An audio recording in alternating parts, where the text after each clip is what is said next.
Hi everyone, so let's start today by creating a brush.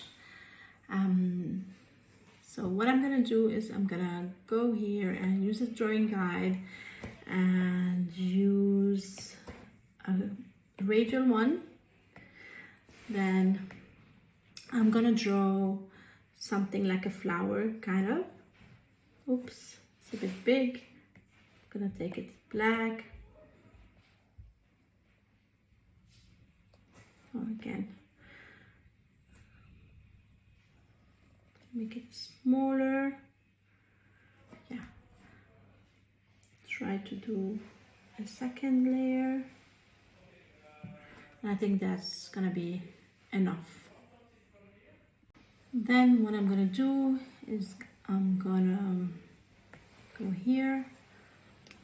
Then what I'm gonna do is I'm gonna select it, make it smaller, and I'm gonna go and here, copy canvas. Then I want to create a brush, so you can use any of the brushes that you have, or you can, the ones that you created already. Let's say I'm gonna take the monoline. I will duplicate it and click on it here. Okay, so then I'm gonna go and do paste my shape, and then I'm gonna tap again. I'm gonna click on done. It's very important to click on done so that your shape is saved. So I'm gonna go here in properties and maximize my size as much as possible. Let's clear the drawing guide. Maybe make it a bit bigger, minimum size also. So you see, if I tap on it, I'm gonna have the shape that I created.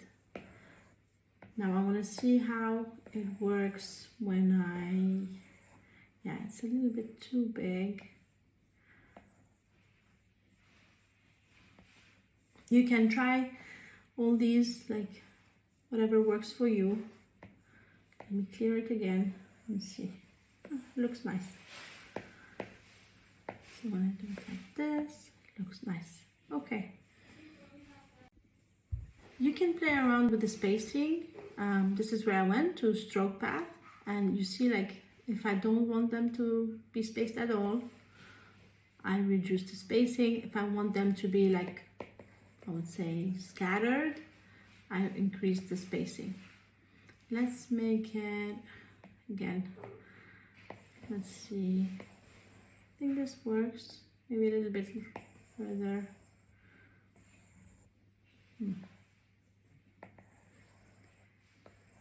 Yeah.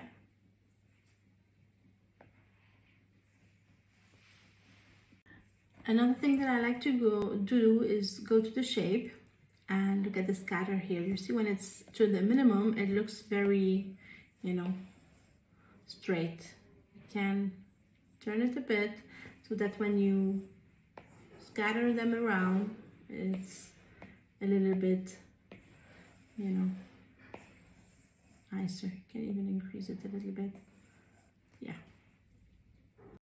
You can also change, like, the rotation, try it out, see what works for you. I think I'm gonna keep it to that. Yeah.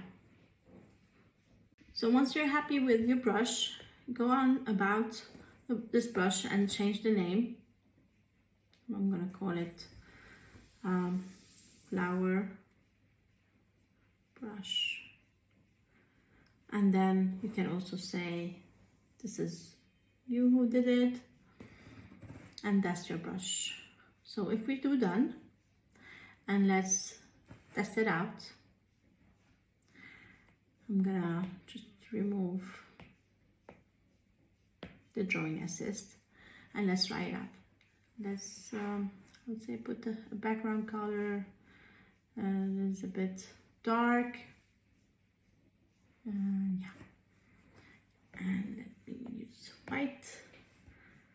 Let's make sure that it's, if we want it a little bit higher, larger, I mean, I would like to do also is change colors and the size.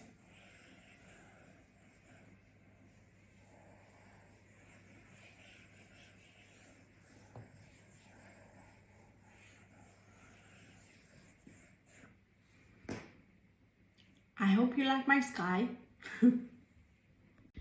Same process, I created another one here with like hearts, shapes, so you can, you know, play around and create as many as you want. One thing that I really struggle with is that I create all these brushes and I don't know where they are. So I created a new folder. Again, I lost where the folder is. I just created, my brushes, and what I'm gonna do is I'm gonna highlight them and move them, the ones that I created, into my brushes.